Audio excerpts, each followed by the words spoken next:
Assalamualaikum warahmatullahi wabarakatuh. Selamat datang di Ezo Channel. Pada kesempatan kali ini kita akan membahas topik yang sangat penting dalam kehidupan umat muslim, yaitu hukum nikah menurut syariat Islam.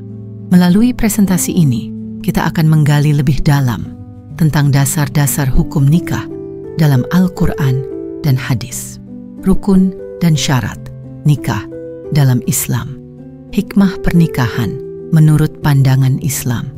Semoga pembahasan ini bisa memberikan pemahaman yang lebih baik mengenai hukum nikah dalam syariat Islam dan menjadi panduan bagi kita semua dalam menjalani kehidupan pernikahan sesuai dengan tuntunan agama. Jangan lupa untuk like, komen, dan subscribe agar tidak ketinggalan video menarik lainnya di Ezo Channel. Mari kita mulai dengan membaca basmalah. Nikah atau pernikahan adalah salah satu ibadah yang sangat dianjurkan dalam Islam, yang tidak hanya memiliki aspek sosial, tetapi juga spiritual.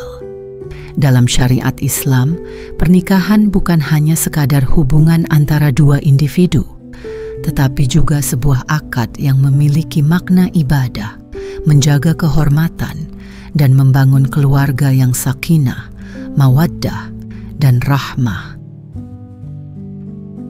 Dasar hukum tentang perintah menikah tersebut terdapat dalam Al-Quran dan Al-Hadits. Dan nikahkanlah orang-orang yang masih membujang di antara kamu. Quran Surat An-Nur ayat 32. Maka kawinilah wanita-wanita yang kamu senangi, 2, 3, atau 4. Quran Surat An-Nisa ayat 3. Rasulullah bersabda, nikah itu sunnahku. Barang siapa yang tidak melaksanakan sunnahku, maka ia bukan golonganku. Hadis riwayat Bukhari dan Muslim. Hukum asal dari pernikahan adalah mubah, namun dapat berubah menjadi wajib, sunnah, makruh, dan haram, terkait dengan latar belakang, niat, atau tujuannya. Hukum yang pertama adalah wajib, yaitu apabila seseorang sudah mampu untuk menikah dan dikhawatirkan akan jatuh ke dalam zina karena tidak mampu mengendalikan diri. Hukum yang kedua adalah sunnah, yaitu bagi yang mampu menikah, tetapi tidak dikhawatirkan jatuh ke dalam zina, karena mampu mengendalikan dirinya. Hukum yang ketiga adalah makruh, yaitu jika seseorang sudah mampu menikah, namun dikhawatirkan tidak mampu memenuhi kewajiban, namun ia mampu mengendalikan dirinya, seperti berpuasa. Dan hukum haram, jika tujuan pernikahan untuk hal-hal yang bertentangan dengan syariat, seperti untuk menyakiti wanita yang dinikahi, atau hanya ingin menguasai hartanya saja. Selanjutnya, pembahasan kita adalah tentang rukun nikah. Apabila salah satu rukun ini tidak dipenuhi, maka pernikahan itu sudah bisa dipastikan tidak akan sah. Rukun yang pertama adalah harus ada calon suami, lalu ada calon istri. Kemudian harus ada wali bagi calon istri. Seterusnya adalah harus ada 2 orang saksi. Dan yang terakhir, harus ada ijab kabul pernikahan. Kemudian kita bahas tentang syarat daripada calon suami. Pertama, calon suami haruslah beragama Islam. Kedua, benar-benar seorang laki-laki. 3, tidak dipaksa untuk menikah. 4, saat itu tidak beristrikan 4 orang. 5, bukan mahram nikah. 6, tidak dalam keadaan ihram, baik itu haji maupun umrah. Dan calon suami harus mengetahui apakah perempuan yang akan dinikahi tidak diharamkan baginya. Kemudian tentang syarat daripada calon istri. Pertama, syarat pertama, calon istri haruslah beragama Islam. Kedua, benar-benar seorang perempuan. 3, tidak dipaksa untuk menikah. 4, saat itu tidak dalam masa iddah. 5. Bukan istri sah laki-laki lain. Ke-6. Bukan mahram nikah bagi calon suami. Dan ke-7. Tidak dalam keadaan ihram, baik itu haji maupun umrah. Syarat ke-8 adalah calon istri bukanlah perempuan yang pernah dili'an oleh suaminya yang kembali akan menikahinya. Dan yang ke-9 adalah calon istri harus mendapat izin dari walinya. Dari Aisyah radhiyallahu anha ia berkata, Rasulullah sallallahu alaihi wasallam bersabda, siapapun perempuan yang menikah dengan tidak seizin walinya, maka batal pernikahannya, maka batal pernikahannya, maka batal pernikahannya. Dan jika ia telah digauli, maka bagi perempuan itu berhak menerima mas kawin lantaran ia telah menghalalkan kemaluannya. Dan jika terdapat pertengkaran antara wali-wali, maka sultanlah yang menjadi wali bagi yang tidak mempunyai wali. Hadis riwayat Imam yang 4. Syarat menjadi wali nikah adalah 1. Laki-laki yang memenuhi syarat. 2. Beragama Islam.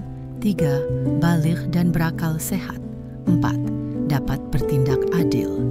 5. Dalam keadaan merdeka. 6. Tidak dalam keadaan ihram, baik ihram haji maupun umrah.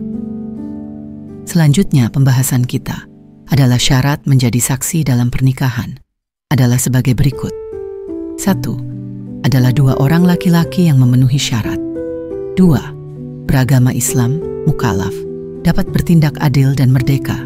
Ketiga adalah dapat melihat dan mendengar dengan baik. 4. Mengerti dan memahami bahasa yang digunakan, terutama dalam ijab qabul. Selanjutnya, 5.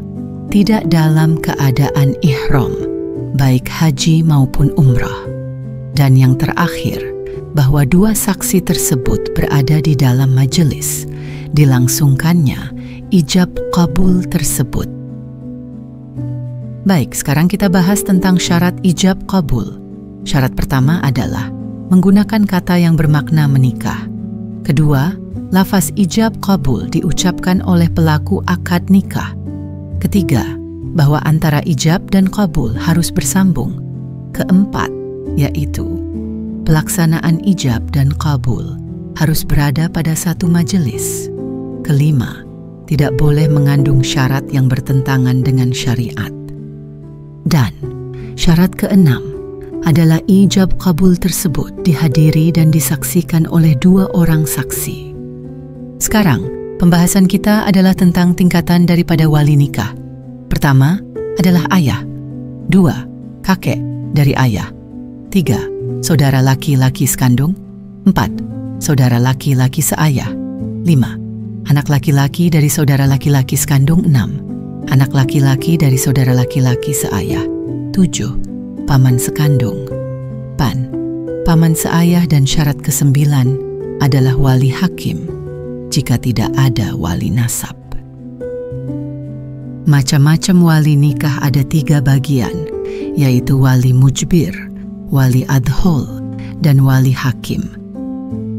Wali mujbir adalah wali yang berhak menikahkan anak perempuannya yang sudah baligh dan berakal sehat, dengan tidak wajib meminta izin terlebih dahulu kepadanya. Yang dapat menjadi wali mujbir ini hanyalah bapak dan kakek yang tidak ada permasalahan dengan anak cucunya tersebut. Sedangkan wali adhol adalah wali yang tidak mau menikahkan anaknya, cucunya, karena calon suami yang akan menikahi anak cucunya tersebut tidak sesuai dengan kehendaknya. Padahal calon suami dan anaknya, cucunya, adalah sekufu. Kemudian, wali hakim, yaitu pejabat yang ditunjuk untuk menjadi wali nikah bagi calon mempelai wanita. Wali hakim ditunjuk oleh Menteri Agama atau pejabat yang ditunjuk olehnya. Diadakan wali hakim jika wali nasab dari mempelai wanita tidak ada. Wali nasab tidak mungkin hadir ke pernikahan. wali nasab tidak diketahui tempat tinggalnya, atau wali nasab ghaib, adlal, atau enggan. Sesungguhnya, apa yang menjadi hikmah dari suatu pernikahan? Hikmahnya adalah 1. Menjaga kehormatan dan kesucian diri. 2. Memenuhi naluri manusia secara halal. 3. Membentuk keluarga sakinah, mawaddah, dan rahmah. 4. Melanjutkan keturunan. Serta kelima adalah menambah pahala melalui ibadah keluarga. Alhamdulillah, kita telah sampai di penghujung pembahasan tentang hukum nikah menurut syariat Islam. Dari pembahasan ini, kita dapat memahami bahwa nikah adalah ibadah yang penuh keberkahan, sekaligus sebuah tanggung jawab besar yang harus dijalankan sesuai dengan syariat Islam. Semoga apa yang telah disampaikan dapat menambah ilmu dan pemahaman kita semua, serta menjadi motivasi untuk membangun kehidupan rumah tangga yang sakinah, mawaddah, dan rahmah. Bagi yang belum menikah, semoga diberikan kemudahan untuk menemukan jodoh yang terbaik. Dan bagi yang sudah menikah, semoga senantiasa diberikan keberkahan dalam pernikahannya. Terima kasih telah menyimak video ini hingga akhir. Jangan lupa untuk like, komen, share, dan subscribe Ezo Channel agar kita bisa terus menghadirkan konten-konten Islami yang bermanfaat. Wassalamualaikum warahmatullahi wabarakatuh, dan sampai jumpa di video berikutnya.